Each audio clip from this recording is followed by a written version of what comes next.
Hello guys, मैं पीयूष आप सबका स्वागत करता हूं आपके अपने यूट्यूब चैनल एसोसिएट लर्निंग पर। So guys, MEd entrance exam के लिए हम महा मैराथन को लगातार कंटिन्यू किए हुए हैं।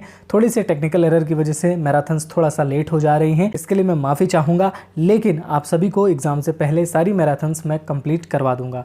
ठीक है, तो यूनिट 5 की एजुकेशनल टेक्नोलॉजी की मैराथन आज हम लेकर के आए हैं। पहली मैराथन में हमने एजुकेशनल टेक्नोलॉजी का जो फर्स्ट पार्ट था उसे पूरा कंप्लीट कर लिया था। सेकेंड पार्ट को आज की हम मैराथन में कंप्लीट करने वाले हैं। ठीक है, तो चलिए हम इस अपनी मैराथन को शुरू करते हैं। इसके पहले कि हम मैराथन को स्टार्ट करें, अगर अभी तक आपने हमारे यूट्यूब चैनल को सब्सक्राइब नहीं किया है तो सब्सक्राइब कर लीजिए, बेल आइकन को प्रेस कर लीजिए। व्हाट्सएप ग्रुप के साथ भी अगर आप जुड़ना चाहते हैं तो जुड़ जाइए। इंस्टाग्राम आईडी आपको दी हुई है, आप इंस्टाग्राम पर भी हमें फॉलो कर सकते हैं।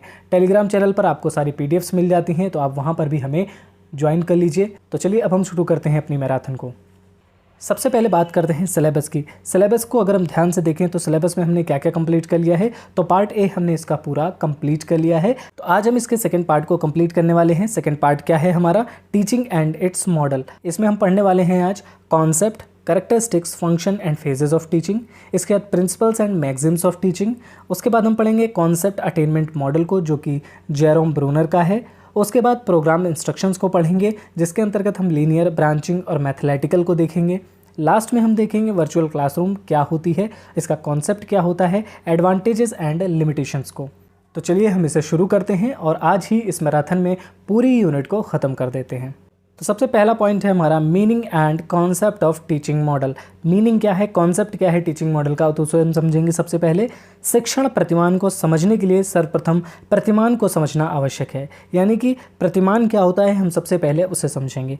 प्रतिमान शब्द अंग्रेजी के मॉडल का हिंदी रूपांतरण है। ठीक है, यानी कि जो मॉडल है, मॉडल का हिंदी रूपांतरण क्या कहलाता है, प्रतिमान कहलाता है। ठीक है, मॉडल का अर्थ उस नकली एवं छोटे आकार से होता है जो किसी वस्तु का वास्तविक रूप ना होकर के उसका प्रतिरूप होता है। ठीक है, जैसे कि आप सभी ने सुना होगा ग्लोब के बारे में। ठीक है, तो ग्लोब क्या है, ग्लोब एक मॉडल है। किसका मॉडल है, अर्थ का मॉडल है। ठीक है, तो उसी तरीके से मॉडल का अर्थ क्या होता है, प्रतिमान। तो प्रतिमान आप याद रखेंगे कि नकली एवं छोटे आकार का होता है जो किसी वस्तु का वास्तविक रूप ना होकर के उसका प्रतिरूप होता है, यानी उसी की तरह हमें दिखाई पड़ता है। ठीक है, H.C. वाइल्ड ने प्रतिमान को परिभाषित करते हुए लिखा है, प्रतिमान किसी आदर्श के अनुरूप व्यवहार को ढालने की प्रक्रिया को कहा जाता है। ठीक है, यानी जब हम किसी के अनुरूप दिखना चाहते हैं या किसी के अनुरूप होना चाहते हैं तो उसे ही हम क्या कहते हैं, मॉडल। ठीक है, यानी कि हम कहते हैं ना कि वो हमारा मॉडल है, रोल मॉडल। रोल मॉडल का मतलब है हम उसकी तरह होना चाहते हैं।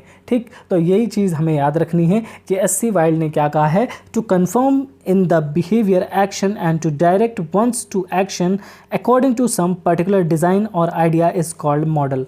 ठीक है, तो ये आपको ध्यान रखना है कि हम जब किसी की तरह बनना चाहते हैं या किसी की तरह होना चाहते हैं तो उसे ही क्या कहा जाता है, मॉडल कहा जाता है। ठीक है, पहला पॉइंट है हमारा शिक्षण प्रतिमान अंग्रेजी भाषा के टीचिंग मॉडल का पर्यायवाची शब्द है, अतः शिक्षण प्रतिमान को शिक्षण सिद्धांत का एक रूप माना जाता है। दूसरे अर्थ में इसको शिक्षण प्रारूप भी कहते हैं। इस प्रकार शिक्षण प्रतिमान को शिक्षण सिद्धांत के नवीन रूप की संज्ञा भी प्रदान की जाती है।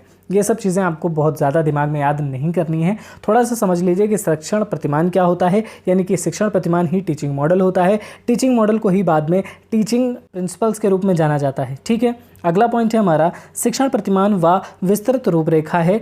शिक्षण प्रतिमान जो होते हैं वह विस्तृत रूपरेखा है जिसमें उसके पाठ्यक्रम, स्रोत, शिक्षण तथा अधिगम को प्रभावशाली ढंग से वर्णित किया जाता है। ठीक है, शिक्षण प्रतिमान क्या होते हैं, तो शिक्षण प्रतिमान वो रूपरेखा होते हैं जिसमें हमारा पाठ्यक्रम, हमारे पाठ्यक्रम के स्रोत, शिक्षण कार्य तथा अधिगम को प्रभावशाली ढंग से वर्णित किया जाता है। ठीक है, अगला पॉइंट है हमारा पश्चिमी देशों में अभिक्रमित अनुदेशन अध्ययन का प्रादुर्भाव आज से लगभग 3 या 4 दशक प्राचीन है। अभिक्रमित अनुदेशन क्या होता है, ये मैंने आपको पिछली वीडियो में पढ़ाया था। ये आप सभी कमेंट करके बताएंगे कि अभिक्रमित अनुदेशन क्या होता है। ठीक है, भारत में इसका आरंभ कब होता है, 1963 में माना जाता है। ठीक है, तो 1963 में अभिक्रमित अनुदेशन का शुरुआत कहाँ पर होती है, भारत में होती है, जबकि पश्चिमी देशों में इसकी शुरुआत 3-4 दशक पहले ही हो जाती है। ठीक है, तो इसे आपको याद रखना है कि अभिक्रमित अनुदेशन क्या होता है, ये आप सभी कमेंट करके मुझे ज़रूर बताएंगे। ठीक है, अब हम बात करते हैं फेजेस ऑफ टीचिंग की। टीचिंग की फेजेस कौन सी होती हैं, तो आपको याद रखना है टीचिंग की 3 फेजेस होती हैं। पहली होती है हमारी प्री एक्टिव फेज़, जिसे हम प्लानिंग की फ़ेज़ कहते हैं। ठीक है, ये क्वेश्चन पूछा जाएगा आपसे, याद रखिएगा कि फेजेस ऑफ टीचिंग कौन सी नहीं होती है। ठीक है, आपसे ज़रूर ये क्वेश्चन पूछा जाएगा कि कौन सी फेजेस ऑफ टीचिंग नहीं है, तो आपको ये पता होना चाहिए कि प्री एक्टिव फेज़ होती है, इंटर एक्टिव फेज़ होती है और तीसरी होती है जो हमारी वो पोस्ट एक्टिव फेज़ होती है।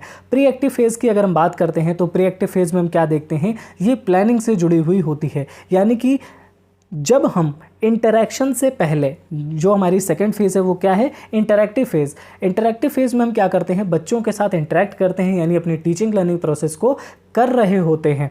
ठीक है, और प्री एक्टिव फेज़ का मतलब क्या हुआ कि इंटरैक्टिव होने से पहले की फेज़। ठीक है, तो जब आप पढ़ाने जाते हैं उसके पहले आप क्या करते हैं, तो आप करते हैं प्लानिंग, अपनी सारी चीज़ों की प्लानिंग करते हैं कि कैसे मुझे पढ़ाना है, क्या मुझे पढ़ाना है, क्या मुझे लेकर के जाना है। ठीक है, कौन सा लेसन प्लान बताना है, कौन सा चैप्टर पढ़ाना है, तो ये सारी प्लानिंग आप करते हैं। इसीलिए क्या होता है, प्री एक्टिव फेज़ होती है। दूसरी हमारी इंटर एक्टिव फेज़ होती है, जिसमें आपको बच्चों को पढ़ाना होता है, यानी कि उनसे इंटरैक्ट करना होता है। और लास्ट हमारी फेज़ होती है वो होती है पोस्ट एक्टिव फेज़। इसमें हमें क्या करना होता है, फॉलो अप या कंसोलिडेशन को ध्यान में रखना होता है। फॉलो अप का मतलब क्या हुआ, यानी कि जब आपने पढ़ा लिया उसके बाद बच्चों से फीडबैक लेना, फीडबैक लेने के बाद जो भी सुझाव मिले हैं उनके अनुसार कार्य करना, तो ये किस में आ जाता है, पोस्ट एक्टिव फेज़ में आ जाता है। ठीक है, तो आपको ये ध्यान रखना है कि फेजेस ऑफ टीचिंग कितनी होती हैं, 3 फेजेस होती हैं। प्री एक्टिव फेज़ होती है, इंटर एक्टिव फेज़ होती है और पोस्ट एक्टिव फेज़ होती है। ठीक है,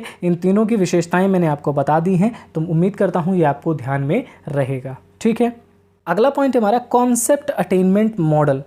सबसे पहले आप तो इस मॉडल का नाम ही याद कर लीजिए, क्या है, कॉन्सेप्ट अटेनमेंट मॉडल। ठीक है, इसको हिंदी में कहते हैं संप्रत्यय उपलब्धि प्रतिमान। ठीक है, संप्रत्यय उपलब्धि प्रतिमान किसके द्वारा दिया गया है, तो आपको याद रखना है जेरोम ब्रूनर के द्वारा इसे दिया गया था। क्या नाम था उनका, जेरोम ब्रूनर। ठीक है, ये क्वेश्चन काफ़ी इंपॉर्टेंट है।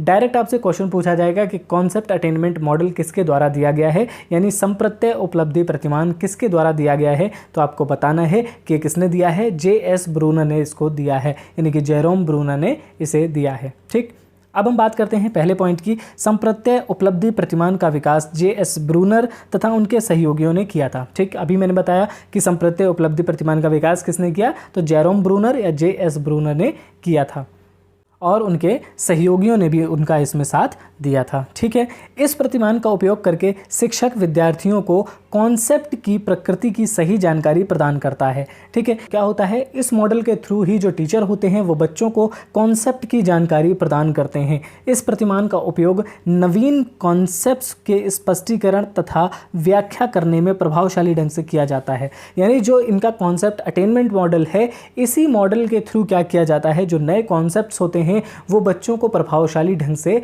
दिए जाते हैं या प्रभावशाली ढंग से समझाए जा सकते हैं। ठीक है, अगला पॉइंट हमारा, इस प्रतिमान का विकास मुख्यतः विद्यार्थियों के आगमन तर्क की योग्यता में वृद्धि करना होता है तथा विद्यार्थियों में संप्रत्ययों को विकसित करना होता है। ठीक है, यानी इस प्रतिमान का मुख्य कार्य क्या है, मुख्यतः विद्यार्थियों में आगमन तर्क, जो तर्क होते हैं, तर्क भी कौन से, इंडक्टिव रीजनिंग को डेवलप करना इसका मुख्य कारण था। और साथ ही साथ विद्यार्थियों में क्या हो, कॉन्सेप्ट्स का डेवलपमेंट हो, उसके लिए भी इस मॉडल का इस्तेमाल किया जाता है। ठीक है, तो कॉन्सेप्ट अटेनमेंट मॉडल किसके द्वारा दिया गया था, जे.एस. ब्रूनर यानी कि जेरोम ब्रूनर के द्वारा दिया गया था। ठीक है, और इसका मेन उद्देश्य क्या था, तो इसका उद्देश्य था कि बच्चों में आगमन तर्क यानी कि इंडक्टिव रीजनिंग को डेवलप किया जा सके, साथ ही साथ जो कॉन्सेप्ट हैं उनको भी डेवलप किया जा सके। ठीक है, अगला पॉइंट हमारा, डॉक्टर आनंद ने मानव में संप्रत्यय की रचना के विषय में अपने विचार प्रदर्शित करते हुए लिखा है कि ब्रूनर तथा उनके सहयोगियों की यह धारणा है कि मानव जिस वातावरण में रहता है उसमें इतनी विविधताएं हैं, साथ ही उसमें इतनी जटिलताएं हैं कि मनुष्य वर्गीकरण के बिना इसे नहीं समझ सकता। इसीलिए प्रत्येक मनुष्य अपने वातावरण में पाई जाने वाली वस्तुओं को समझने का प्रयास करता है तथा वस्तुओं का वर्गीकरण करता है। वस्तुओं के इस प्रकार से वर्गीकरण के फलस्वरूप उसमें संप्रत्यय विकसित होते हैं। ये संप्रत्यय स्वाभाविक रूप से विकसित होते हैं, फिर भी सही संप्रत्ययों के विकास हेतु प्रशिक्षण आवश्यक हो जाता है। यह प्रतिमान संप्रत्यय विकसित करने का एक अच्छा साधन माना जाता है।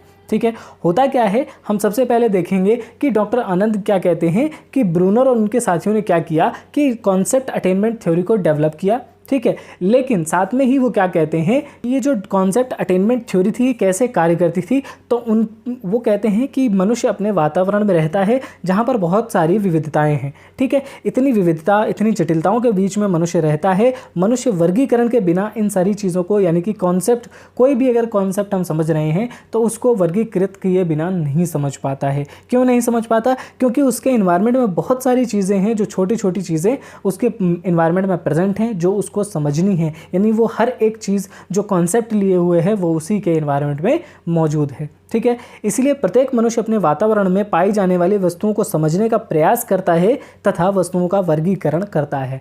यानी कि कॉन्सेप्ट को समझने के लिए वो क्या करता है, चीज़ों का वर्गीकरण स्टार्ट कर देता है और इस प्रकार से वर्गीकरण के फलस्वरूप उसमें संप्रत्यय विकसित होते हैं और जैसे जैसे वो वर्गीकरण करता हुआ चला जाता है उसमें कॉन्सेप्ट्स का डेवलपमेंट हो जाता है। ठीक है, तो आपको याद रखना है डॉक्टर आनंद ने इसके बारे में कहा था, तो ब्रूनर के बारे में कहा था।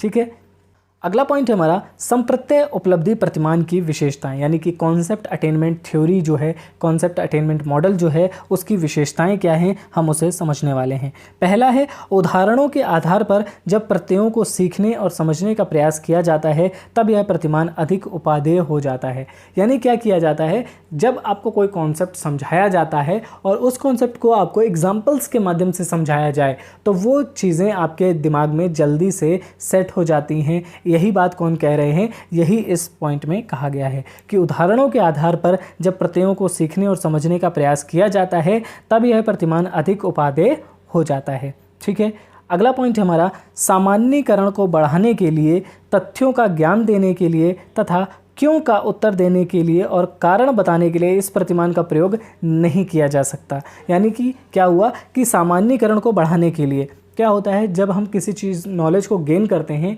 तो वो नॉलेज होती है हमारे पास। ठीक है, फिर हम उसको क्या करते हैं, अलग अलग लोगों में उस नॉलेज को फिट करके देखते हैं और जब हम किसी चीज़ को जनरलाइज करते हैं, जनरलाइज करने का मतलब हुआ कि हम पूरी जनता में उसी चीज़ को, सेम चीज़ को लागू करने का प्रयास करते हैं, तो उसे ही क्या कहा जाता है, सामान्यीकरण कहा जाता है। ठीक है, तो सामान्यीकरण को बढ़ाने के लिए, तथ्यों का ज्ञान देने के लिए तथा क्यों का उत्तर देने के लिए, कारण बताने के लिए इस प्रतिमान का प्रयोग नहीं किया जा सकता। ठीक है, तो सामान्यीकरण के लिए इसका प्रयोग नहीं किया जा सकता। ठीक है, ना ही क्यों का उत्तर बताने के लिए किया जा सकता है। ठीक है, इसका प्रयोग क्यों करते हैं, हम कॉन्सेप्ट्स को समझने के लिए इसका प्रयोग करते हैं। अगला इंपॉर्टेंट पॉइंट है, यह प्रतिमान भाषा सीखने के लिए अधिक उपयोगी है। ठीक है, भाषा जब हमें सीखनी होती है तो भाषा के कॉन्सेप्ट्स को हम तोड़ तोड़ करके समझ सकते हैं। तो ये जो कॉन्सेप्ट अटेनमेंट मॉडल है ये भाषा सीखने के लिए काफ़ी इम्पॉर्टेंट है। ठीक है, अगला पॉइंट है हमारा, यह गणित तथा विज्ञान के आधारभूत सिद्धांतों को सरलता तथा सुगमता से समझाने का प्रयास करता है। जैसा कि मैंने अभी बताया था, कॉन्सेप्ट अटेनमेंट मॉडल क्या करता है, जो भी हमारे वातावरण में चीज़ें मौजूद हैं उनको वर्गीकरण करता है और वर्गीकरण करने के बाद उन सारे कॉन्सेप्ट्स को समझते हुए अपने दिमाग में उतारता हुआ चला जाता है। ठीक है, तो क्या होता है, गणित हो गई, विज्ञान हो गए, तो ये भी क्या है, ये भी ऐसे संप्रत्यय हैं जिनको समझने के लिए हमें क्या करना होता है, चीज़ों को वर्गीकृत करना होता है। और जब हम वर्गीकृत करते हैं तो ये सारी चीज़ें हमारे दिमाग में आराम से बैठ जाती हैं। इसीलिए कॉन्सेप्ट अटेनमेंट मॉडल की ये एक कैरेक्टरिस्टिक है या एक विशेषता है। ठीक है, अगला पॉइंट है हमारा, यह प्रतिमान उन सभी विषयों में जिनमें प्रत्यय निर्माण के अवसर अधिक होते हैं अधिक उपादेय सिद्ध होता है। यानी कि ये जो हमारा कॉन्सेप्ट बिल्डिंग मॉडल है ये कहाँ पर ज़्यादा कारगर होता है, तो उन सभी विषयों में जिनमें प्रत्यय निर्माण के अवसर अधिक होते हैं, यानी कि जिनमें कॉन्सेप्ट्स ज़्यादा होते हैं उनमें क्या काम आता है, तो कॉन्सेप्ट अटेनमेंट मॉडल वहीं पर काम आता है। ठीक है, अगला पॉइंट है हमारा, इस प्रतिमान का प्रयोग सभी विषयों के शिक्षण में सफल पाया गया है। यह प्रतिमान सभी स्तरों पर उपयोगी सिद्ध हुआ है। छोटे बच्चों में इसके प्रयोग के समय सरल संप्रत्ययों तथा उनके आसान उदाहरणों का प्रयोग करना चाहिए। ठीक है, क्या बताया गया इसमें कि यह प्रतिमान लगभग सभी विषयों में क्या हो गया है, सफल पाया गया है। साथ ही साथ हम देखते हैं कि इस प्रतिमान का प्रयोग सभी स्तरों पर भी किया जा चुका है और उसे सिद्ध भी किया जा चुका है। ठीक है, छोटे बच्चों को जब हम पढ़ाते हैं तो हमें क्या करना चाहिए कि जो सिंपल कॉन्सेप्ट्स होते हैं उन्हीं पर ध्यान देना चाहिए, साथ में हमें उनके आसान उदाहरणों का भी प्रयोग करना चाहिए, जिससे कि उनके बच्चों के जो कॉन्सेप्ट्स होते हैं वो आसानी से डेवलप कर सके। ठीक है, तो ये जो कॉन्सेप्ट अटेनमेंट मॉडल है ये किसके द्वारा दिया गया है, तो जेरोम ब्रूनर ने इसको दिया था। साथ ही साथ ये सभी विषयों के लिए क्या है, सफल पाया गया है। किसी भी विषय को अगर आपको पढ़ाना है जिसमें कॉन्सेप्ट ज़्यादा हैं तो वो आप इस मॉडल का प्रयोग कर सकते हैं। साथ ही साथ में छोटे बच्चों को भी पढ़ाने में इसका प्रयोग किया जा सकता है, लेकिन हमें एक चीज़ ध्यान रखनी है कि छोटे बच्चों को हम सरल कॉन्सेप्ट जब पढ़ाएं तब इसका प्रयोग किया जाए, और साथ ही साथ उन्हें जो सिंपल उदाहरण हैं, आसान से उदाहरण है, उनसे इन्हें समझाया जाए। ठीक है, अगला पॉइंट है हमारा अनुक्रमित अनुदेशन का अर्थ यानी मीनिंग ऑफ प्रोग्राम्ड इंस्ट्रक्शन। अभिक्रमित अनुदेशन यानी कि प्रोग्राम्ड इंस्ट्रक्शन एक नवनिर्मित प्रविधि है।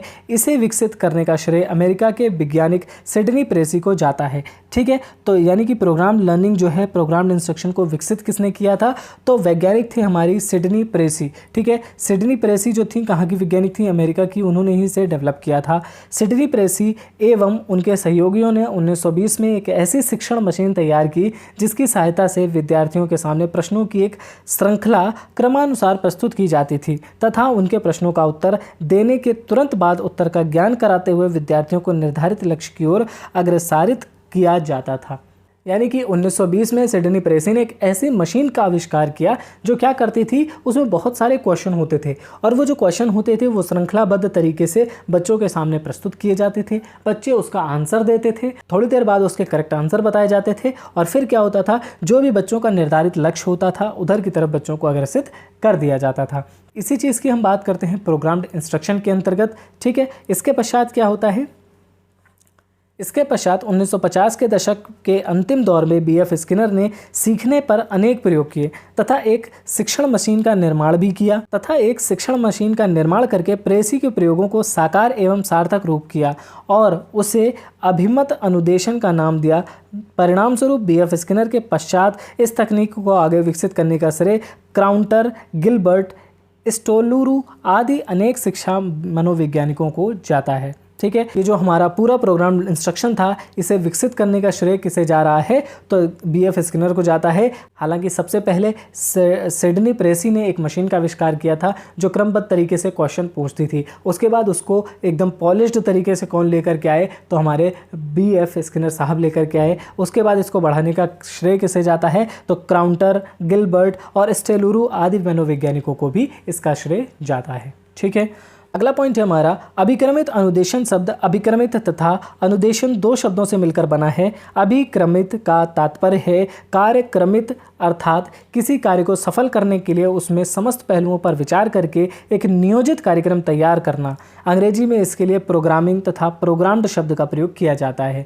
क्या होता है कि अभिक्रमित का अर्थ क्या होता है, अभिक्रमित का तात्पर्य होता है कि किसी कार्य को क्रमित अर्थात कार्य को सफल करने के लिए समस्त पहलुओं पर विचार करना और उसको एक क्रमबद्ध तरीके से आगे बढ़ाना। ठीक है, इसके लिए किस शब्द का प्रयोग किया जाता है, अंग्रेजी में इसके लिए प्रोग्रामिंग या प्रोग्राम्ड शब्द का प्रयोग किया जाता है, इसीलिए इसे हम क्या कहते हैं, प्रोग्राम्ड इंस्ट्रक्शन कहते हैं। ठीक है, अगला पॉइंट है हमारा जिस प्रकार कंप्यूटर में सॉफ्टवेयर का महत्व है उसी प्रकार शिक्षा में अभिक्रमित अनुदेशन यानी प्रोग्राम्ड इंस्ट्रक्शन का महत्व है। ठीक है, कंप्यूटर में जो काम सॉफ्टवेयर करता है वही काम शिक्षा में कौन करता है, अभिक्रमित अनुदेशन यानी कि प्रोग्राम्ड इंस्ट्रक्शन करता है। ठीक है, किस तरीके से, आप देखेंगे कि बहुत सारी चीज़ों को हम क्या करते हैं, क्रमबद्ध तरीके से पढ़ते हैं। जैसे अगर हम क्लास 4th में हैं तो हम 4th में कुछ चीज़ों को पढ़ते हैं, जब हम 5th में जाते हैं तो उसी से आगे चीज़ों को पढ़ते हैं। ठीक है, प्लस जो क्वेश्चन पूछे जाते हैं हमसे क्लासेस में वो किस तरीके से पूछे जाते हैं कि पहले हमसे सिंपल क्वेश्चन, फिर उससे थोड़ा सा एडवांस लेवल का क्वेश्चन, फिर उससे थोड़ा और एडवांस लेवल का क्वेश्चन हमसे पूछा जाता है। तो ये चीज़ें आपको ध्यान रखनी है कि इस तरीके से चीज़ें आगे बढ़ती हैं, बिल्कुल उस तरीके से कि हमको चीज़ें पहले से पता हैं, एक स्टेप के बाद दूसरा स्टेप आता है, ये आपको ध्यान रखना है।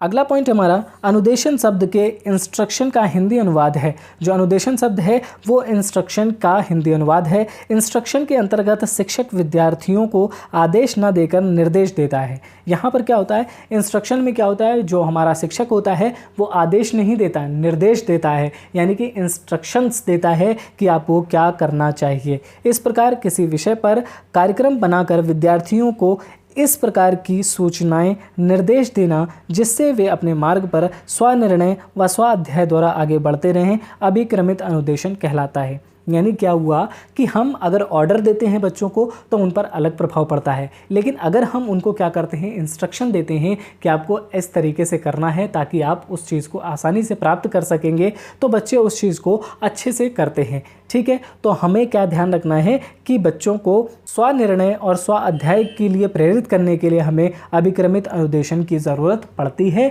और हमें अभिक्रमित अनुदेशन का प्रयोग करते हुए आगे बढ़ना चाहिए, जिससे बच्चे अपने निर्णय स्वयं ले सकें और स्व अध्ययन पे भी फोकस कर सकें।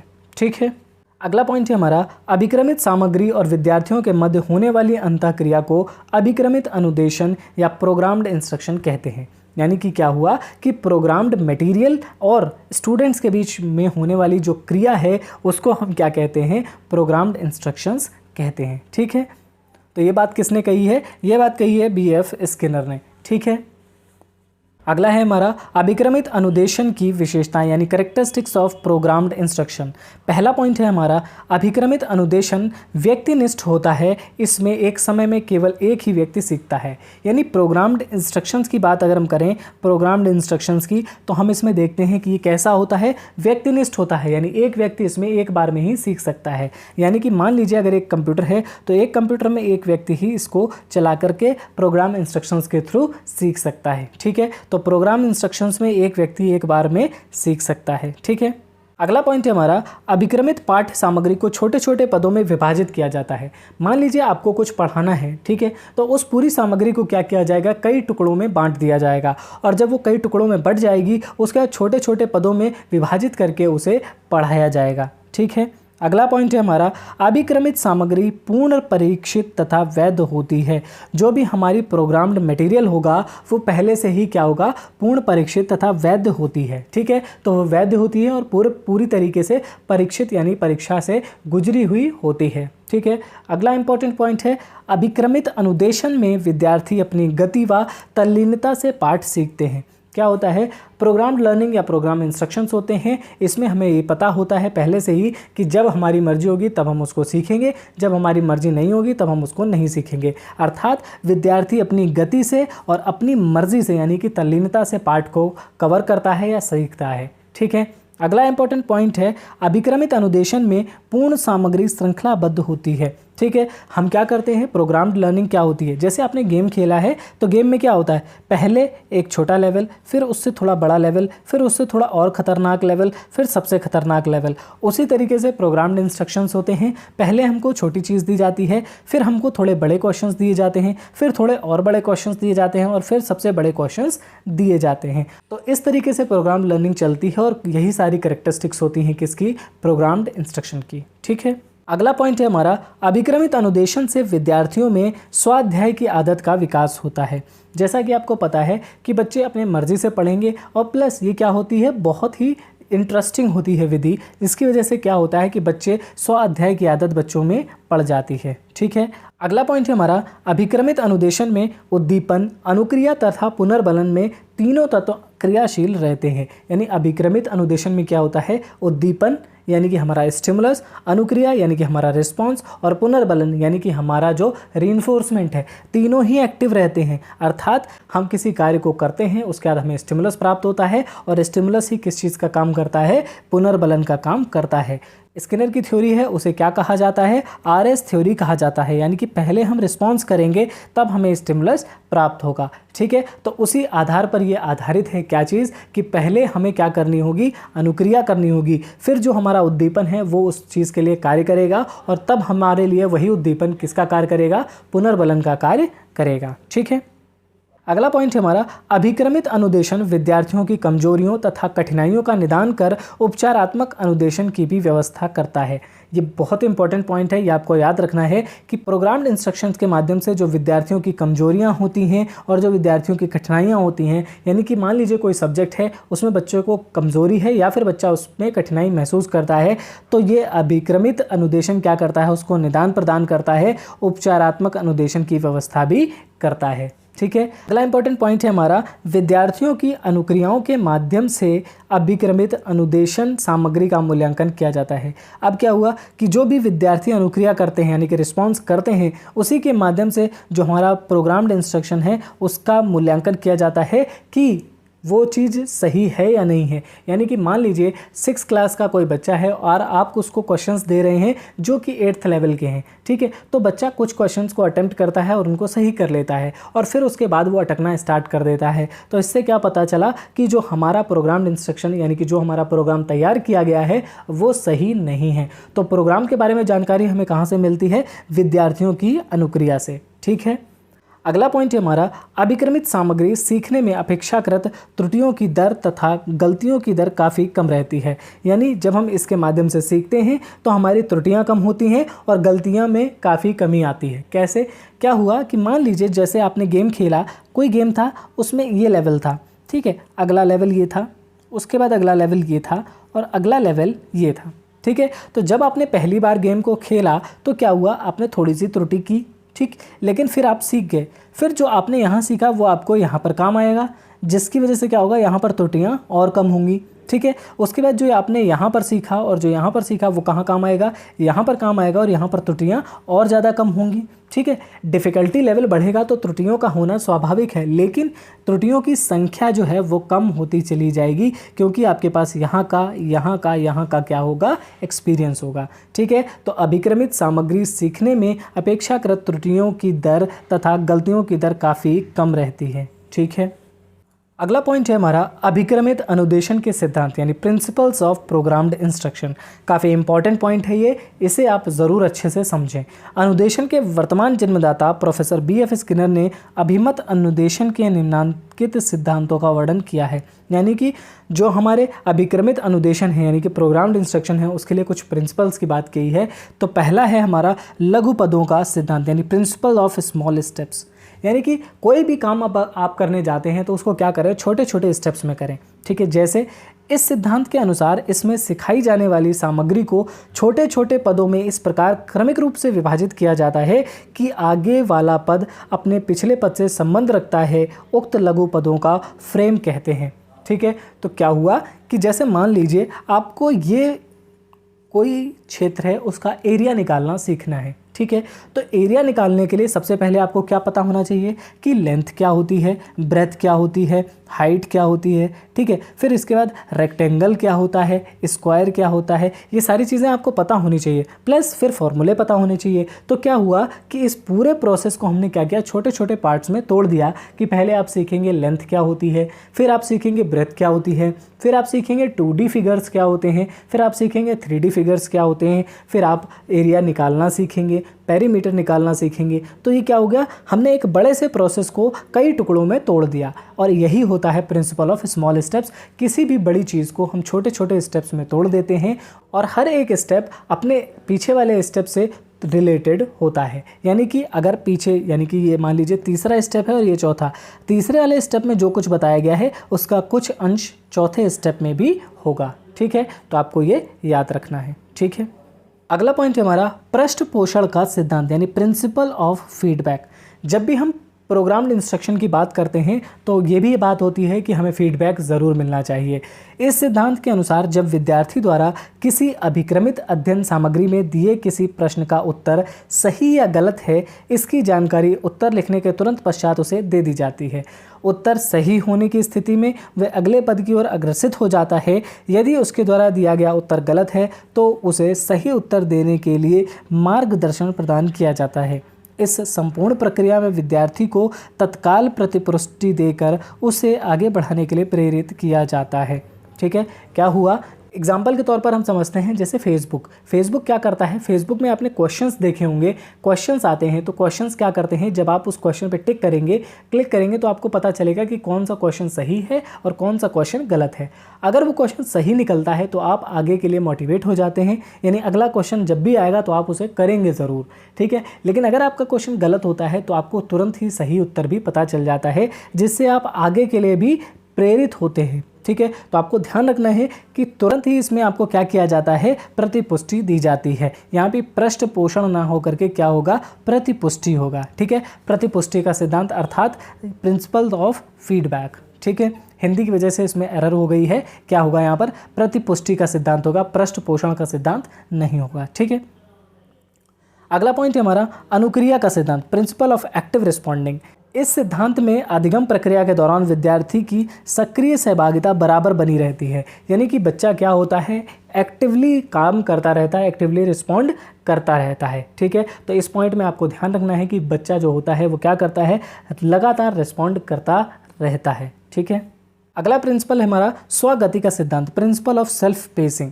जब भी हम प्रोग्राम्ड इंस्ट्रक्शन की बात करते हैं तो उसमें क्या होती है, सेल्फ पेसिंग अपने आप आ जाती है, क्योंकि बच्चा इसमें अपनी मर्जी के अनुसार सीखता है। यानी क्या होता है, इस सिद्धांत के अनुसार विद्यार्थियों को सीखने और प्रश्न के उत्तर देने में किसी प्रकार के बाहरी दबाव का सामना ना करके केवल अपनी गति का ही सहारा लेना पड़ता है, जिससे वे स्वतः आगे बढ़ते जाते हैं। यानी वो क्या करते हैं, अपनी ही स्पीड से आगे बढ़ते हैं। अगर वो एक दिन में 2 क्वेश्चन कर पाते हैं तो वो 2 क्वेश्चन करेंगे, अगर वो एक दिन में 4 क्वेश्चन कर पाते हैं तो वो 4 करेंगे, ठीक है। तो वो अपनी गति से ही सीखते हुए आगे बढ़ते हैं, ठीक है।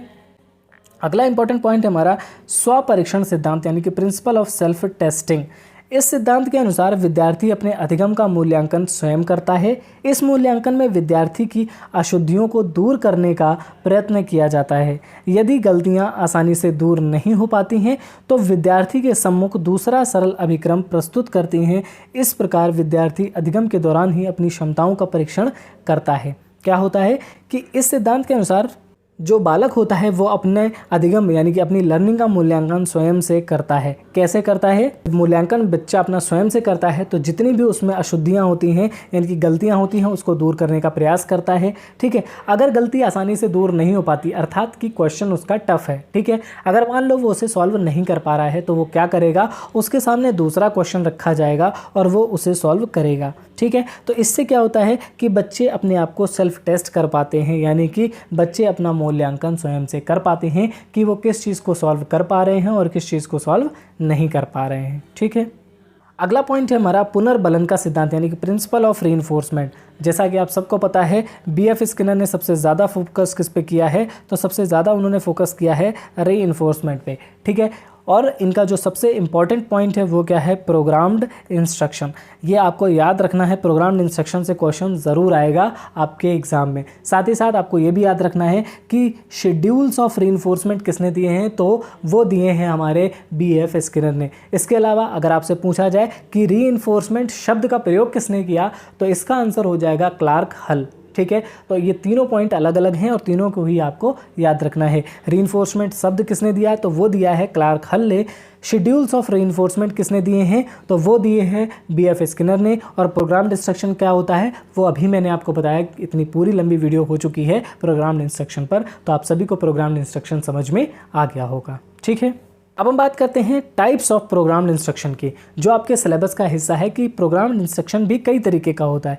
3 प्रकार का होता है ये। अभिक्रमित अनुदेशन निम्नलिखित 3 प्रकार की होती है, यानी कि प्रोग्राम्ड इंस्ट्रक्शन जो होते हैं वो 3 प्रकार के होते हैं। पहला जो होता है वो होता है लीनियर और एक्सट्रिंसिक प्रोग्राम्ड इंस्ट्रक्शन, यानी एक सीधी रेखा में जो चलता है उस प्रोग्राम इंस्ट्रक्शन को हम क्या कहते हैं, लीनियर प्रोग्राम्ड इंस्ट्रक्शन। अगला होता है हमारा शाखीय अभिक्रमित अनुदेशन, यानी कि ब्रांचिंग प्रोग्राम्ड इंस्ट्रक्शन। इसमें कैसे होगा, इस तरीके से ब्रांचें होंगी, है ना। तो जिस तरीके से बताया जाए उसी तरीके से आपको इसे ध्यान रखना है। तीसरा है हमारा मैथेटिक्स अभिक्रमित अनुदेशन, यानी कि मैथेटिक प्रोग्राम्ड इंस्ट्रक्शन, ठीक है। तो आपको ये तीनों याद रखने हैं। तीनों पार्ट किसके हैं, प्रोग्राम्ड इंस्ट्रक्शन के, यानी कि लीनियर होती है, ब्रांचिंग होती है और मैथेटिक होती है, ठीक है। तो तीनों प्रोग्राम्ड इंस्ट्रक्शन के ही टाइप हैं, ठीक है। अब पहले की बात करते हैं रेखीय अनुक्रमित अनुदेशन यानी कि लीनियर प्रोग्राम इंस्ट्रक्शन। पहला पॉइंट है इसमें, रेखीय अभिक्रमित अनुदेशन के जन्मदाता कौन है? BF Skinner. इसीलिए इसे स्किनर का अभिक्रमण प्रकार भी कहा जाता है। क्या कहा जाता है इसे स्किनर का अभिक्रमण प्रकार भी कहा जाता है। अगला पॉइंट है, इस अभिक्रमण का मुख्य आधार स्किनर का अधिगम संबंधी क्रिया प्रसूत अनुबंधन सिद्धांत है। यानी कि लीनियर वाला जो प्रोग्राम इंस्ट्रक्शन है वो किसने दिया है? तो बीएफ स्किनर ने दिया है। और इसके बेस में क्या है? तो इनका जो सिद्धांत था, सिद्धांत का नाम क्या है? तो क्रिया प्रसूत अनुबंधन सिद्धांत इसके मूल में है। ठीक है, इस सिद्धांत के अनुसार यदि शिक्षण संबंधी विषय सामग्री को छोटे छोटे पदों में विभाजित कर उसे क्रमिक रूप से व्यवस्थित कर दिया जाए और प्रत्येक पद को प्रतिपुष्टि या पुनर्बलन के माध्यम से विद्यार्थी तक पहुंचाया जाए तो विद्यार्थी द्वारा अधिगम के वांछित स्तर को वैज्ञानिक आधार पर प्राप्त किया जा सकता है। अब हम इस पूरी चीज़ को आसानी से समझेंगे। इस सिद्धांत में बताया क्या गया है? इस सिद्धांत में बताया गया है कि यदि शिक्षण संबंधी विषय सामग्री को छोटे छोटे पदों में तोड़ करके क्रमिक रूप से व्यवस्थित किया जाए और प्रत्येक पद को प्रतिपुष्टि या पुनर्बलन के माध्यम से विद्यार्थी तक पहुंचाया जाए। क्या हो कि हर एक पद को कब दिया जाएगा? जब वो बच्चा काम करेगा तो उसको एक रिवॉर्ड दिया जाएगा, तो पुनर्बलन के रूप में या फिर फीडबैक के रूप में उसे दिया जाएगा, तो विद्यार्थी के द्वारा वांछित स्तर को वैज्ञानिक आधार पर प्राप्त किया जा सकता है। यानी कि तो हम बच्चे में वो सारे बदलाव देख सकते हैं जो हम चाहते हैं। ठीक है, अगला पॉइंट है हमारा, रेखीय अभिक्रमण का शाब्दिक अर्थ है एक सीधी रेखा का अभिक्रमण। ठीक है, यानी लीनियर प्रोग्राम्ड मतलब हुआ इसका सीधा सीधा, इसमें सीखने वाले को समान फ्रेमों तथा समान क्रम से गुजरना होता है। समग्र अनुदेशन प्रक्रिया पूर्ण नियंत्रित होती है। ठीक है, अर्थात क्या हुआ कि इसमें पहले से ही फिक्स होता है, यानी पहले क्या होगा, उसके बाद क्या होगा, उसके बाद क्या होगा। मान लीजिए 3 स्टेप हैं तो पहला स्टेप भी फिक्स है, दूसरा स्टेप भी फिक्स है और तीसरा स्टेप भी फिक्स है। ठीक है, तीनों स्टेप फिक्स हैं और तीनों में ही हमें क्या बताना होता है कि समान फ्रेमों से हमें बार बार गुजरना होता है। यानी कि जैसे कुछ गेम होते हैं ना, जब आप उसका पहला लेवल खेलेंगे तो हमेशा वही आएगा। ठीक है, लेकिन कुछ गेम होते हैं जिसका आप पहला लेवल बार बार खेलेंगे तो बार बार बदल कर आता है। तो ये क्या होगा, जब रेखी की बात करते हैं तो ये वही वाला गेम है जिसका बार बार पहला लेवल सेम आता है। ठीक है, तो इसमें क्या होता है, जो हमारी पूरी प्रक्रिया होती है वो नियंत्रित होती है। क्यों नियंत्रित होती है? क्योंकि स्टेप भी सेम है, सब कुछ सेम है, तो हमारा जो पूरा प्रक्रिया है वो कैसी होगी? नियंत्रित होगी। ठीक है, अगला पॉइंट हमारा, स्किनर के अनुसार एक ऐसा अभिक्रमित सामग्री का क्रम जिसमें विद्यार्थी एक सीधी रेखा में एक निश्चित किए गए पदों के समुच्चय को पार करता हुआ आगे बढ़ता है, उसे रेखीय अभिक्रमण कहते हैं। यानी लीनियर प्रोग्राम एक्शन किसे कहते हैं? जब क्या होता है कि जो भी हमारा प्रोग्राम इंस्ट्रक्शन है वो एक लीनियर फेज में रखा जाए, यानी कि सीधी रेखा में हो, यानी कि निश्चित पद हो, उसमें निश्चित ही सब कुछ हो। ठीक है, तो क्या होता है कि ऐसे इंस्ट्रक्शन को हम क्या कहते हैं? लीनियर प्रोग्राम इंस्ट्रक्शन कहते हैं। ठीक है, अगला पॉइंट हमारा, रेखीय अभिक्रमण की विशेषता यानी कैरेक्टरिस्टिक्स ऑफ लीनियर प्रोग्रामिंग। पहला पॉइंट हमारा, इसमें विद्यार्थी क्रमबद्ध रूप से विभिन्न छोटे छोटे पदों के माध्यम से एक रेखीय मार्ग पर गति करते हुए अंतिम व्यवहार तक पहुंचता है। ठीक है, यानी क्या हुआ कि हमने देखा क्रमबद्ध तरीके से इसमें चलना है, क्योंकि प्रोग्राम लर्निंग की बात हो रही है तो क्रमबद्ध तो होगा ही। दूसरी चीज़, लीनियर की जब बात करेगा तो एक सीधी रेखा में ही चलेगा। ठीक है, सीधी रेखा का मतलब क्या हुआ कि पहला स्टेप, फिर दूसरा स्टेप, फिर तीसरा स्टेप, फिर चौथा स्टेप, यानी जो स्टेप्स हैं वो पहले से ही फिक्स कर दिए गए हैं। इसीलिए हमने देखा था पिछले कि ये पूरी प्रक्रिया कैसी होती है, हमारे कंट्रोल में होती है। ठीक है, अगला इंपॉर्टेंट पॉइंट है इसका, इसमें विद्यार्थियों के सही उत्तर के लिए उन्हें तुरंत ही पुनर्बलन प्रदान किया जाता है। जैसे मान लीजिए अगर पहले स्टेप पे कोई क्वेश्चन पूछा गया और विद्यार्थी ने उसका सही आंसर दे दिया तो उसको तुरंत ही क्या कर दिया जाता है? रीइंफोर्समेंट दे दिया जाता है। ठीक है, अगला पॉइंट है इसमें सभी विद्यार्थियों के लिए एक समान पथ का निर्माण किया जाता है। यानी कि बच्चा चाहे जैसा हो, अगर चाहे बालक नॉर्मल हो, चाहे उत्कृष्ट बुद्धि का हो या फिर निम्न बुद्धि का हो, बच्चे को समान टेस्ट ही दिया जाता है। ठीक है, तो इसमें एक चीज़ ध्यान रखनी है आपको कि लीनियर वाले में क्या होता है, इसमें सभी विद्यार्थियों के लिए एक समान पथ का निर्माण किया जाता है। ठीक, अगला पॉइंट है हमारा, इसमें पदों को सरल से कठिन की ओर ले जाया जाता है। ये हमेशा ही होगा, प्रोग्राम लर्निंग जब भी करी जाएगी तो हमेशा क्या होता है, सरल से कठिन की ओर आप बढ़ते हुए चले जाएंगे। लेकिन लीनियर में आपको एक चीज़ ध्यान रखनी है कि सबसे पहले जो आएगा वो सबसे सरल होगा, फिर उससे कठिन, फिर उससे कठिन, उससे कठिन और लास्ट में सबसे कठिन आएगा। ठीक है, अगला पॉइंट है हमारा, इसमें पदों को सरल बनाने के लिए उद्बोध तथा संकेतों का प्रयोग किया जाता है। यानी कि हर स्टेप पे आपको क्या बताया जाएगा, आपको नए नए संकेत दिए जाएंगे जिससे क्या हो सके, आप आसानी से उन चीज़ों को सॉल्व कर सकें। ठीक है, अगला पॉइंट है हमारा, शिक्षण सामग्री का निर्माण इस प्रकार किया जाता है कि विद्यार्थी की त्रुटि की संभावना लगभग समाप्त हो जाती है। यानी हमने पूरा जो प्रोग्राम है उसको इस तरीके से डिज़ाइन ही किया है कि बच्चा अगर गलत आंसर देता है तो उसको जो आंसर बताया जाएगा, यानी जो उसको फीडबैक दिया जाएगा, वो भी इतना अच्छे तरीके से दिया जाएगा कि बच्चे को अगली बार जब वो सवाल पूछा जाएगा तो बच्चा उसमें गलती नहीं करेगा। अर्थात इस पूरी सामग्री का निर्माण इस प्रकार किया जाता है कि विद्यार्थी की त्रुटि की जो संभावनाएँ होती हैं वो समाप्त हो जाती हैं। अगला पॉइंट है हमारा, यह मनोविज्ञान के अधिगम सिद्धांतों पर आधारित है। ठीक है, प्रोग्राम्ड इंस्ट्रक्शन है और स्किनर का है, और स्किनर मनोवैज्ञानिक है, तो ये किस पर आधारित होगा, मनोविज्ञान के अधिगम सिद्धांतों पर आधारित होगा। ठीक है, अगला पॉइंट है, यह विद्यार्थी में स्व अध्ययन की प्रेरणा जागृत करता है। प्रोग्राम्ड इंस्ट्रक्शन की जब भी बात आएगी तो वो स्व अध्ययन को ही प्रेरित करता है। ठीक है, अगला पॉइंट है हमारा, अधिगम के समय विद्यार्थी सक्रिय व क्रियाशील रहते हैं। ये भी हमने पढ़ा था किसके अंतर्गत, प्रोग्राम इंस्ट्रक्शन के अंतर्गत। तो जो प्रोग्राम्ड इंस्ट्रक्शन के पॉइंट हैं वो भी इसमें अपने आप इंक्लूड हो जाएंगे। ठीक है, अगला पॉइंट है हमारा, शिक्षक के बिना भी विद्यार्थी ज्ञान का अर्जन आसानी से कर सकते हैं। क्या होता है, जब भी हम प्रोग्राम्ड इंस्ट्रक्शन की बात करते हैं तो हम देखते हैं कि उसमें शिक्षक की ज़रूरत नहीं है। ठीक है, अगर कोई भी हमें इंस्ट्रक्शन देता हुआ आगे बढ़ता है तो हम उस कार्य को कर सकते हैं, चाहे वहाँ पर कंप्यूटर हो, चाहे वहाँ पर कोई मशीन हो, या फिर वहाँ पर कोई व्यक्ति हो। ठीक है, तो अगर वहाँ पर शिक्षक नहीं भी है तब भी हम अपने ज्ञान का अर्जन कर सकते हैं। ठीक है, अगला इंपॉर्टेंट पॉइंट हमारा, परंपरागत शिक्षण की तुलना में यह विधि ज़्यादा प्रभावशाली होती है। सही बात है, क्या होता है कि जब बच्चे किसी कार्य को करने के लिए तत्पर रहेंगे तो वो काम वैसे भी ज़्यादा इफेक्टिव हो जाएगा। क्यों, बच्चों को पता है कि अगर हम इस क्वेश्चन को सॉल्व कर लेंगे तो हमें क्या मिलेगा, रिवॉर्ड मिलेगा। ठीक है, इस वजह से क्या होता है कि ये काम जो होता है ये विधि ज़्यादा प्रभावशाली हो जाती है। ठीक है, अगला पॉइंट हमारा आ जाता है ब्रांचिंग प्रोग्राम्ड इंस्ट्रक्शन। अभी हमने लीनियर प्रोग्राम्ड इंस्ट्रक्शन को पढ़ा, अब हम पढ़ेंगे प्रोग्राम्ड इंस्ट्रक्शन कौन सा, ब्रांचिंग वाला। ठीक है, तो पहला पॉइंट हमारा, रेखीय अभिक्रमण में के दोषों को दूर करने के लिए नॉर्मन ए क्राउडर ने एक ऐसे अभिक्रमण का प्रतिपादन किया जिसमें अभिक्रम के विभिन्न पदों पर अनुक्रियाएं करने के लिए विद्यार्थी को पूर्ण स्वतंत्रता प्राप्त की जाती है। क्या हुआ, हमने जब प्रोग्राम्ड इंस्ट्रक्शन को पढ़ा था तो हमने नाम देखा था किसका, क्राउडर का। ठीक है, तो आपको याद रखना है कि लीनियर वाला किसने दिया है, पीएफ स्किनर ने दिया है, और ब्रांचिंग वाला किसने दिया है, तो वो दिया है क्राउडर ने। क्या होता है, रेखीय अभिक्रमित अनुदेशन में कुछ गलतियां रह गई, कुछ दोष हो गए, उनको हटाने के लिए क्राउडर ने एक नया प्रोग्राम्ड इंस्ट्रक्शन डेवलप किया जिसका नाम रखा उन्होंने ब्रांचिंग प्रोग्रामिंग इंस्ट्रक्शन, यानी कि शाखीय अभिक्रमित अनुदेशन। ठीक है, इसके विभिन्न पदों पर जो क्रियाएं थीं उनको जो रिस्पॉन्स करने के लिए जो विद्यार्थी था उसको क्या कर दिया गया, पूर्ण रूप से स्वतंत्र छोड़ दिया गया। ठीक है, अगला पॉइंट है, इसमें विद्यार्थियों को एक पद से दूसरे पद पर एक सीधी रेखा पर चलने के लिए बाध्य नहीं किया जाता है, बल्कि वे स्वतंत्रतापूर्वक अलग अलग रास्ते अपनाते हुए अंतिम पद पर पहुंचते हैं। इसे शाखीय अभिक्रमित अनुदेशन कहा जाता है।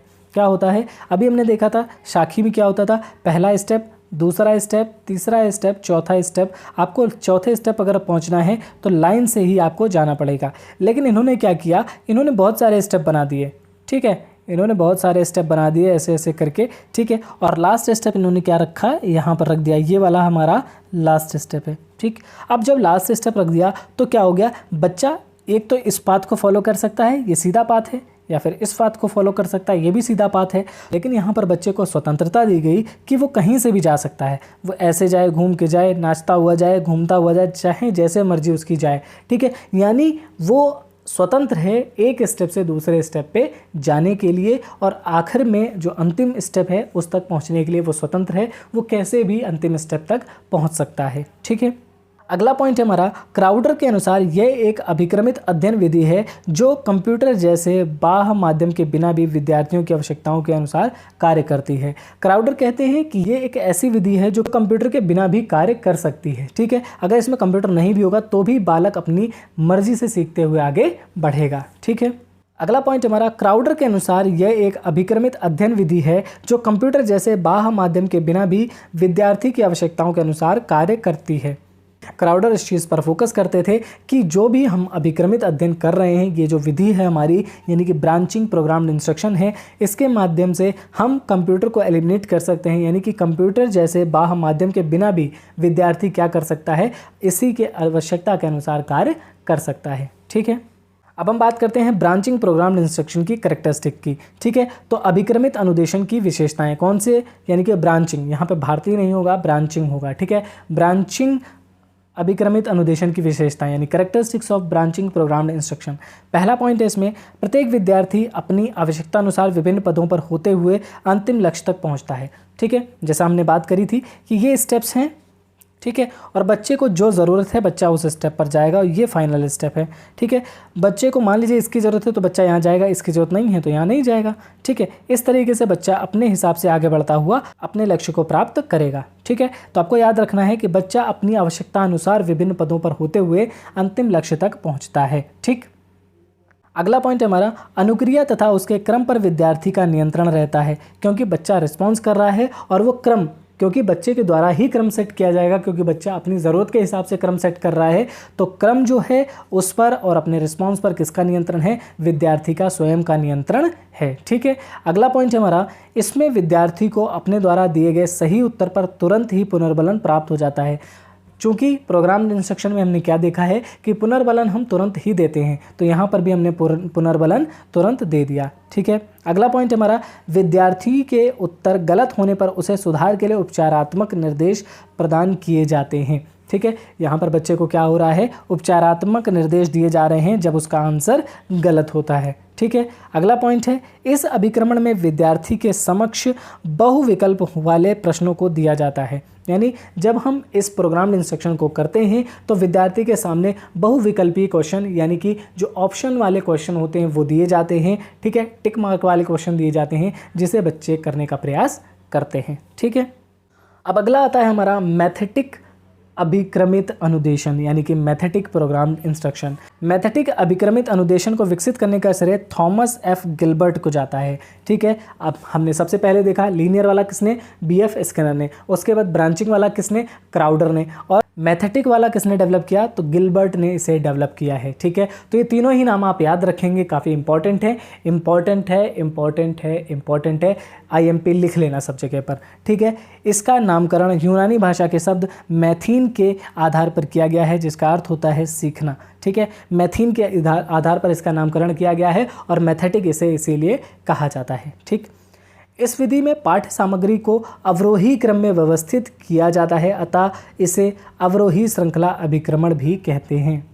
ठीक है, आरोही और अवरोही आपको पता है, यानी कि इंक्रीजिंग ऑर्डर और डिक्रीजिंग ऑर्डर। ठीक है, पहले क्या हो रहा था, लीनियर वाले में हम सिंपल से कठिन की तरफ जा रहे थे, यानी कि इंक्रीजिंग ऑर्डर में जा रहे थे, लेकिन यहाँ पर अवरोही क्रम दिया गया है, यानी हम डिक्रीजिंग ऑर्डर में जा रहे हैं, ऊपर से नीचे की तरफ। ठीक, तो आपको याद रखना है कठिन से हम सरल की ओर जाने वाले हैं। मैथेटिक में क्या होता है कि हम अवरोही क्रम में आगे बढ़ते हैं। ठीक है, अगला पॉइंट है, गिलबर्ट के शब्दों में अवरोही अभिक्रमित अध्ययन जटिल व्यवस्थाओं, समूह विश्लेषण एवं पुनर्निर्माण के लिए पुनर्बलन के सिद्धांतों का व्यवस्थित प्रयोग है, जो शिक्षण सामग्री के पूर्ण अधिकार का प्रतिनिधित्व करता है। ठीक है, ये मानते हैं अवरोही अभिक्रमण अध्ययन जटिल व्यवस्थाओं, समूह विश्लेषण का पुनर्निर्माण के लिए पुनर्बलन के सिद्धांतों को व्यवस्थित प्रयोग है। यानी जो चीज़ें जटिल हैं, जटिल व्यवस्थाएं हैं, जटिल कोई कॉन्सेप्ट है, उसको समझने का प्रयास हम किस तरीके से कर सकते हैं, यानी एज अ होल उसको लेंगे और उसके बाद उल्टी तरफ हम बढ़ेंगे, तो उस तरीके से हम इसको सॉल्व कर सकते हैं। ठीक है, अगला पॉइंट है हमारा, यह अभिक्रमण थोड़ा जटिल प्रकृति का होता है, पर इसके द्वारा कठिन शिक्षण कौशलों की प्राप्ति आसानी से की जा सकती है। इस विधि द्वारा विषय वस्तु पर पूर्ण अधिकार प्राप्त किया जा सकता है। ठीक है, अभी हमने बात करी, इसमें हम किधर जाएंगे, डिसेंडिंग ऑर्डर में बढ़ते हैं। डिसेंडिंग ऑर्डर का मतलब हुआ कठिन से सरल की ओर। जब हम कठिन चीज़ को पहले सीख लेंगे तो हम वैसे भी उसमें क्या कर लेंगे, मास्टरी हासिल कर लेंगे। ठीक है, तो ये पॉइंट काफ़ी इंपॉर्टेंट है। अगला पॉइंट है हमारा, इस विधि में पद या फ्रेम को अभ्यास या समस्या कहा जाता है। इसमें पाठ्य वस्तु को एक कड़ी के रूप में रखा जाता है, जिसमें अंतिम पद को प्रथम पद के रूप में प्रस्तुत किया जाता है, क्योंकि यह एक अवरोही श्रृंखला होती है। ठीक, मैथेटिक में आपको सबसे ज़्यादा एक चीज़ याद रखनी है कि अभी तक हम कैसे चल रहे थे, छोटे से बड़े की तरफ चल रहे थे, और मैथेटिक में हम क्या करते हैं, उल्टा चलते हैं। यानी कि सबसे पहले आपको ये वाली समस्या, सबसे बड़ी वाली समस्या आपके ऊपर पहले डाल दी जाएगी कि लो इसे करो। जब तुम उस बड़ी समस्या को कर लोगे तो छोटी छोटी समस्याएं अपने आप ही सॉल्व हो जाएंगी। ठीक है, अगला पॉइंट हमारा, प्रारंभ में इस विधि का प्रयोग गणित के क्षेत्र में किया जाता था, परंतु अब अन्य विषयों में भी इसका प्रयोग किया जा रहा है। ठीक है, यानी पहले इसका प्रयोग किस में होता था, मैथमेटिक्स में किया जाता था, क्योंकि मैथमेटिक्स में पहले जो कॉन्सेप्ट कठिन होता था, यानी जैसे मान लो हमने पहले देखा था एरिया निकालना, तो सबसे पहले एरिया निकालना सिखा दिया, उसके बाद उसमें लेंथ ब्रेथ जो भी है वो उसी के साथ में बताते हुए चले जा रहे हैं। यानी हमने बड़ी चीज़ को पहले समझाया और छोटी चीज़ों को उसी में इंक्लूड कर दिया। ठीक है, तो वही आपको यहाँ पर ध्यान रखना है कि इसमें अवरोही क्रम में आगे बढ़ते हैं, बाकी दोनों में हम आरोही क्रम में आगे बढ़ते हैं।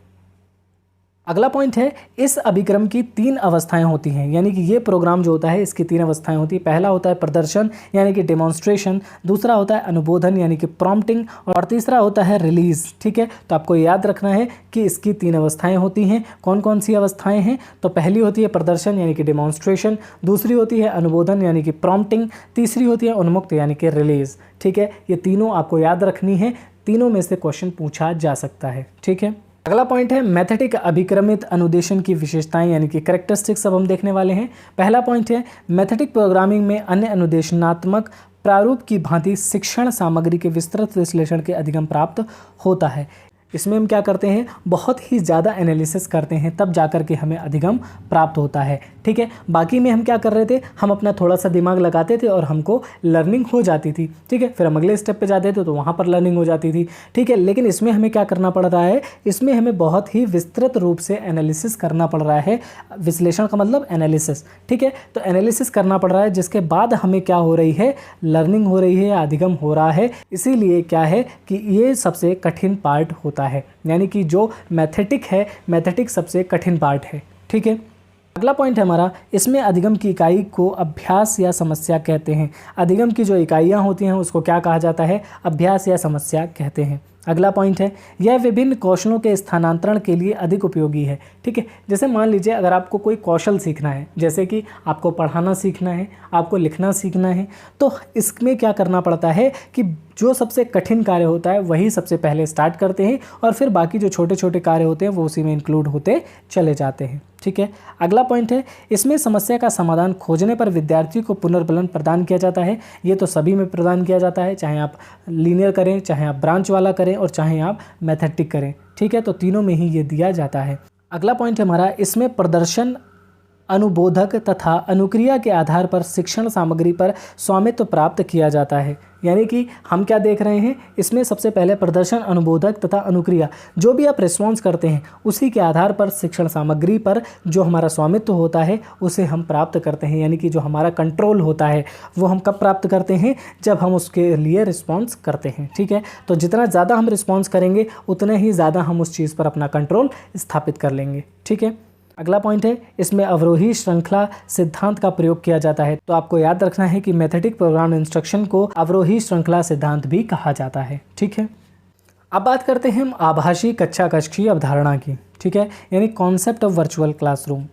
वर्चुअल क्लासरूम क्या होती है, ठीक है, यानी आभासी कक्षा क्या होती है, ऐसी कक्षा जिसका आभास किया जा सके, क्या वो होती है। ठीक है, तो आज हम इस पर बात करेंगे कि आभासी कक्षा होती क्या है। तो आभासी कक्षा कक्ष ऑनलाइन शिक्षण के अंतर्गत ऐसी व्यवस्था है जहां शिक्षक एवं विद्यार्थी वेब आधारित अधिगम वातावरण में शिक्षण अधिगम प्रक्रिया का संपादन करते हैं। इसमें सिंक्रोनस संप्रेषण शैली यानी कि सिंक्रोनस कम्युनिकेशन स्टाइल का प्रयोग किया जाता है। इस शैली के अंतर्गत शिक्षक एवं विद्यार्थी के बीच सीधा संप्रेषण यानी कि लाइव कम्युनिकेशन होता है। जैसे क्या हुआ, अब हम बात करते हैं सिंक्रोनस और एसिंक्रोनस की। जैसे मान लीजिए कोई मैच हो रहा है, ठीक है, इंडिया पाकिस्तान का मैच हो रहा है और आप उसे देख रहे हैं और मैच लाइव चल रहा है। ठीक है, तो जब ये चीज़ लाइव चलती है तो इस टाइप के कम्युनिकेशन को हम क्या कहते हैं, सिंक्रोनस कम्युनिकेशन। यानी कि जब कोई चीज़ लाइव चलती है तो उसको हम सिंक्रोनस कम्युनिकेशन कहते हैं। लेकिन जैसे मैंने कोई वीडियो बनाई और वीडियो अपलोड कर दी, आपने वो वीडियो 2 दिन बाद देखी, 10 दिन बाद देखी, 1 महीने बाद देखी, 1 साल बाद देखी, तो ये किस तरीके का कम्युनिकेशन हो जाएगा, ये एसिंक्रोनस हो जाएगा। ठीक है, आपको याद रखना है सिंक्रोनस और एसिंक्रोनस कम्युनिकेशन स्टाइल क्या होती है। सिंक्रोनस में आप लाइव बात करते हैं, यानी कि आप आमने सामने होते हैं, आपके बीच में सिर्फ 1 या 2 सेकंड का गैप होता है। लेकिन जो एसिंक्रोनस होता है उसमें आपके बीच में घंटों का गैप हो सकता है, महीनों का गैप हो सकता है या सालों का गैप हो सकता है। ठीक है, तो आपको ये याद रखना है। तो वर्चुअल क्लास क्या होती है? वर्चुअल क्लास एक ऐसी ही क्लास होती है, यानी वेब बेस्ड क्लास होती है, जिसमें आप होते हैं, टीचर होता है, लेकिन दोनों पास में ना हो करके अपने अपने घरों में कंप्यूटर के माध्यम से एक दूसरे के सामने होते हैं, और इसे ही क्या कहा जाता है? वर्चुअल क्लास कहा जाता है। ठीक है, अगला पॉइंट है इंटरनेट पर ऑनलाइन चैटिंग तथा ऑडियो वीडियो कॉन्फ्रेंसिंग द्वारा शिक्षक तथा विद्यार्थी के बीच सजीव अंतःक्रिया यानी कि लाइव इंटरेक्शन संभव होता है। यानी कि हम क्या कर रहे हैं? ऑनलाइन चैटिंग कर लें, ऑडियो वीडियो के थ्रू कॉन्फ्रेंसिंग कर लें, तो यहाँ पर क्या होता है? हम दोनों लोग लाइव हो सकते हैं, यानी कि टीचर और स्टूडेंट लाइव होते हैं। इस प्रक्रिया में शिक्षक तथा विद्यार्थी का एक ही समय पर एक साथ उपस्थित रहना आवश्यक होता है। ठीक है, यानी कि जब भी हम ऑनलाइन कोई चीज़ लेंगे, यानी कि लाइव हम कोई चीज़ करेंगे, यानी कि आप भी मौजूद हैं और हम भी मौजूद हैं, जब दोनों लोग मौजूद होंगे तो उसी को हम क्या कहते हैं? लाइव कॉन्फ्रेंसिंग कहते हैं। ठीक है, अगला पॉइंट हमारा आभासी कक्षा कक्ष। पढ़ाई जा चुकी कक्षा की रिकॉर्डिंग सुविधा भी होती है, जिसमें विद्यार्थी इस कक्षा को आवश्यकता अनुसार दोबारा देख सकता है। यानी कि जो वर्चुअल क्लासेस होती हैं, एक टीचर है, एक स्टूडेंट है, ठीक, दोनों आपस में पढ़ रहे हैं बैठ के अच्छे से, कोई दिक्कत नहीं है। लेकिन लाइव क्लास के बाद इसकी रिकॉर्डिंग भी हो जाती है, जिससे क्या होता है कि इसमें रिकॉर्डिंग की भी सुविधा मौजूद होती है। ठीक है, लेकिन जो आपकी ट्रेडिशनल क्लास होती हैं उसमें रिकॉर्डिंग की कोई सुविधा उपलब्ध नहीं होती है। ठीक है, अब बात करते हैं आभासी कक्षा की विशेषताएं, यानी कैरेक्टरिस्टिक्स क्या हैं वर्चुअल क्लासरूम की। पहला है आभासी कक्षा कक्ष ऐसा प्लेटफॉर्म है जो नियंत्रित वातावरण में विद्यार्थी को अधिगम अनुभव प्रदान करने के लिए सहायता करता है। यानी एक ऐसा वातावरण जो कैसा होता है? नियंत्रित होता है। ठीक है, और इसमें बच्चा प्राप्त क्या करता है? अधिगम अनुभव प्रदान किए जाते हैं। किसको? बच्चे को। ठीक है, तो ये एक नियंत्रित वातावरण होता है जिसमें बच्चा अपनी लर्निंग करता है। ठीक, अगला पॉइंट है विद्यार्थी किसी भी डिवाइस जैसे कि मोबाइल, लैपटॉप इत्यादि द्वारा कक्षा में सम्मिलित हो सकते हैं। यह डिवाइस इंटरनेट सुविधा से युक्त होनी चाहिए। ठीक है, तो इसकी एक कैरेक्टरिस्टिक ये भी है कि आपके पास मोबाइल होना चाहिए, लैपटॉप होना चाहिए, कंप्यूटर होना चाहिए, और साथ में उसमें इंटरनेट का डेटा पैक भी होना चाहिए। ठीक है, अगला पॉइंट है हमारा आभासी कक्षा कक्ष की सुविधा दूरी के बंधनों से मुक्त होती है। इंटरनेट द्वारा विद्यार्थी विश्व में कहीं से भी पढ़ाई कर सकते हैं और शिक्षक द्वारा अपनी समस्याओं का समाधान प्राप्त कर सकते हैं। यानी जो वर्चुअल क्लासरूम होते हैं ये क्या होते हैं? ये डिस्टेंस के बैरियर को तोड़ देते हैं, यानी ये समय काल इन दोनों चीज़ों को पीछे छोड़ देते हैं। मान लीजिए कोई टीचर है वो अमेरिका में है और कोई स्टूडेंट जो है वो इंडिया में है, और वो आपस में बातचीत करना चाहते हैं, तो क्या हुआ? अमेरिका में जिस समय रात है और यहाँ पर उस समय दिन है, तो ये दोनों आपस में बात रात में और दिन में भी कर सकते हैं। अर्थात वर्चुअल क्लासरूम के माध्यम से ये दोनों कभी भी बात कर सकते हैं। वो इंडिया में है और वो अमेरिका में है, यहाँ के बीच की दूरी को क्या कर दिया इन्होंने? ख़त्म कर दिया। साथ में जो टाइम का बैरियर था उसे भी इन्होंने ख़त्म कर दिया। तो आभासी कक्षाओं के माध्यम से ये सारी चीज़ों की बैरियर जो होते हैं उनको आसानी से समाप्त किया जा सकता है। अगला पॉइंट हमारा आभासी कक्षा कक्ष में विद्यार्थी की प्रगति की जानकारी प्राप्त करने को भी सुविधा होती है। शिक्षक विद्यार्थियों की कठिनाई क्षेत्र यानी एरिया ऑफ डिफ़िकल्टी का पता लगाकर आवश्यक अनुदेशन प्रदान करते हैं। ठीक है, क्या होता है? आभासी कक्षाओं में बच्चे की जो प्रगति होती है वो भी हमें पता चलती रहती है। साथ ही साथ हम इसमें क्या करते हैं? जो एरिया ऑफ डिफ़िकल्टी होती है, यानी जिस क्षेत्र में उनको दिक्कतें आ रही हैं उसके लिए हम उन्हें क्या करते हैं? मटेरियल देते हैं, इंस्ट्रक्शन देते हैं कि किस तरीके से वो इनको दूर कर सकते हैं। अगला इंपॉर्टेंट पॉइंट है, इसके अंतर्गत डॉक्यूमेंट्स, स्लाइड्स तथा मल्टीमीडिया फाइल्स के रूप में अधिगम सामग्री को प्रदर्शित किया जाता है। जैसे कि मैं आपको पढ़ा रहा हूँ तो आपको कैसे पढ़ा रहा हूँ? एक वर्चुअल क्लासरूम है ये हमारी। ठीक है, यानी मैं आपको स्लाइड्स के माध्यम से पढ़ा रहा हूँ, लेकिन ये लाइव नहीं है, ये सिंक्रोनस नहीं है। ये कैसा होगा? एसिंक्रोनस होगा, क्योंकि जब मैं इस वीडियो को बनाऊँगा तब आप इसे नहीं पढ़ेंगे, आप इसे पढ़ेंगे जब मैं इसे रिकॉर्ड करके इंटरनेट पर अपलोड कर दूँगा। ठीक है, तो ये एक एसिंक्रोनस टाइप ऑफ कम्युनिकेशन है। ठीक है, तो यहाँ पर आप देख रहे हैं कि यहाँ पर क्या होता है? डॉक्यूमेंट, स्लाइड्स और मल्टीमीडिया के माध्यम से पढ़ाया जाता है। ठीक, अगला पॉइंट हमारा, इसमें पढ़ाए जा रहे सत्र की रिकॉर्डिंग कर ली जाती है। सत्र की रिकॉर्डिंग तथा प्रदर्शित अधिगम सामग्री को विद्यार्थी आवश्यकता अनुसार पुनः देख सकते हैं। यानी कि इसकी रिकॉर्डिंग हो जाती है और आप जब चाहें तब इसकी रिकॉर्डिंग देख सकते हैं। ठीक है। अगला पॉइंट है, इसमें ऑनलाइन मतदान यानी कि पोल की भी सुविधा होती है। प्रश्नोत्तरी यानी कि क्विज़ेस का भी प्रयोग किया जाता है। इसके द्वारा विद्यार्थियों की स्थिति, उनके द्वारा की गई प्रगति का आकलन किया जाना संभव होता है। यानी क्या होता है, आप ऑनलाइन ही क्या कर रहे हैं, पोल्स बना रहे हैं, क्विज़ेस पूछ रहे हैं, तो क्या होगा, ऑनलाइन ही सारी चीज़ें आपकी क्लियर होती जा रही हैं। साथ ही साथ आपका टेस्ट भी होता जा रहा है, आपका आकलन भी होता जा रहा है। ठीक है। आभासी शिक्षण की सीमाएं यानी कि लिमिटेशंस क्या हैं इसकी, तो पहली है तकनीकी रूप से योग्य एवं दक्ष अध्यापकों की आवश्यकता। यानी जब भी वर्चुअल क्लासरूम का डेवलपमेंट होगा, यानी वर्चुअल क्लासरूम के लिए हमें ऐसे टीचरों की ज़रूरत होगी जो टेक्निकली क्वालिफाइड हों। ठीक है। यानी कि जो पुराने ज़माने के शिक्षक हैं वो इसमें कम्पीट नहीं कर पाते हैं क्योंकि वो टेक्निकली पीछे छूट जाते हैं। अगला इंपॉर्टेंट है हमारा lack of development of psychomotor domain objective. जो हमारा क्रियात्मक पक्ष है, भावनात्मक नहीं है, यहाँ पर क्या होगा, क्रियात्मक पक्ष, साइकोमोटर की बात हो रही है, तो क्रियात्मक जो पक्ष है वो डेवलप नहीं हो पाता है। क्यों? क्योंकि हम बात कर रहे हैं ऑनलाइन, हम सारी चीज़ें सुन रहे हैं, यानी कि हमारा मस्तिष्क डेवलप होगा, हम भावनात्मक रूप से जुड़ जाएंगे, लेकिन हम क्रियात्मक रूप से चीज़ों को नहीं सीख पाएंगे। ठीक है। अगला इंपॉर्टेंट पॉइंट है हमारा all round development of students personality is not possible. जब हम लोगों से मिलते हैं तो हमारे अंदर सामाजिकता आती है, हमारे अंदर बहुत सारे गुण हैं जो लोगों से मिलने जुलने के बाद आते हैं। वर्चुअल क्लासरूम में इस चीज़ की कमी हो जाती है कि बच्चे का ऑल राउंड डेवलपमेंट नहीं हो पाता है। ठीक है। तो ये थी इसकी लिमिटेशंस। अगला पॉइंट है बच्चों के लिए आभासी कक्षा के फ़ायदे क्या हैं, एडवांटेजेस ऑफ वर्चुअल क्लासरूम क्या है। पहला पॉइंट है हमारा समय की बचत। इसमें हमारे समय की बचत हो जाती है, हम जब भी चाहें तब उस क्लास को देख सकते हैं। मान लीजिए हमने लाइव क्लास नहीं ले पाई तो हम बाद में देख लेंगे जो रिकॉर्डेड क्लास पड़ी हुई है, तो हमारे समय की बचत इसमें हो जाती है। दूसरा है आरामदायक और सुविधाजनक, यानी जब भी हमें आराम है तब हम उसे देख सकते हैं, हम अपनी सुविधा के अकॉर्डिंग उस क्लास को मैनेज कर सकते हैं। लेकिन अगर हमें स्कूल जाना है तो स्कूल का टाइमिंग फिक्स होता है, लेकिन जो हमारी वर्चुअल क्लासरूम होती है उसे हम कभी भी बना सकते हैं, है ना। अगला पॉइंट है गैजेट से वाकिफ़ होंगे, यानी जो नए नए गैजेट्स हैं बच्चे उनसे वाकिफ़ होते चले जाएंगे। किसके माध्यम से? इसी क्लासरूम के माध्यम से। अगला इंपॉर्टेंट पॉइंट है डर को दूर करने में फ़ायदेमंद, क्योंकि हम आभासी क्लास में भी हैं तो क्लासरूम में ही ना, तो फिर क्या हो जाता है कि डर जो होता है किसी चीज़ से इंटरेक्ट करने का, किसी व्यक्ति से इंटरेक्ट करने का, तो वो डर दूर हो जाता है। क्योंकि हम क्लासरूम में क्या करते हैं, बहुत सारे ऐसे बच्चे होते हैं जिनका डायरेक्ट इंटरेक्शन टीचर से नहीं हो पाता है। ठीक है। वो इंटरेक्शन है वो यहाँ पर हो पाता है, जिसकी वजह से हमारा जो डर है वो निकल जाता है। अगला है पढ़ाई में निरंतरता, यानी जो वर्चुअल क्लासरूम है उसमें क्या होती है, निरंतरता बनी रहती है। बाय चांस मान लीजिए किसी कारणवश क्लासरूम अगर जो है हमारी स्कूल की क्लासरूम वो बंद हो जाती है, फिर भी हम वर्चुअल क्लासरूम के माध्यम से अपनी पढ़ाई को जारी रख सकते हैं। अगला पॉइंट हमारा बच्चों में आत्मनिर्भरता।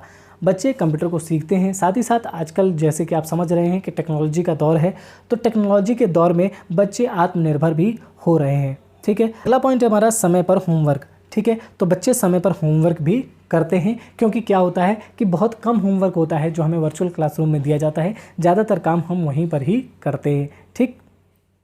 तो ये सारे एडवांटेज हो गए किसके लिए, बच्चों के लिए। अब हम बात करते हैं शिक्षण के महत्वपूर्ण कारक शिक्षण सूत्र यानी कि मैगज़िम्स ऑफ टीचिंग की। ये काफ़ी इंपॉर्टेंट पॉइंट है, ये भी आपको ध्यान रखने हैं।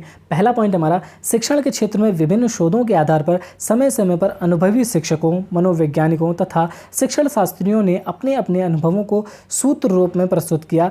इन्हीं सूत्र रूप में दिए गए अनुभवों को शिक्षण सूत्र कहा जाता है। यानी कि मैगज़िम्स ऑफ टीचिंग किसे कहा जाता है, जो लोगों ने, बहुत सारे शिक्षकों ने, मनोवैज्ञानिकों ने समय समय पर अपने अनुभवों को सूत्र के रूप में दे दिया, वही हमारे मैगज़िम्स कहलाए।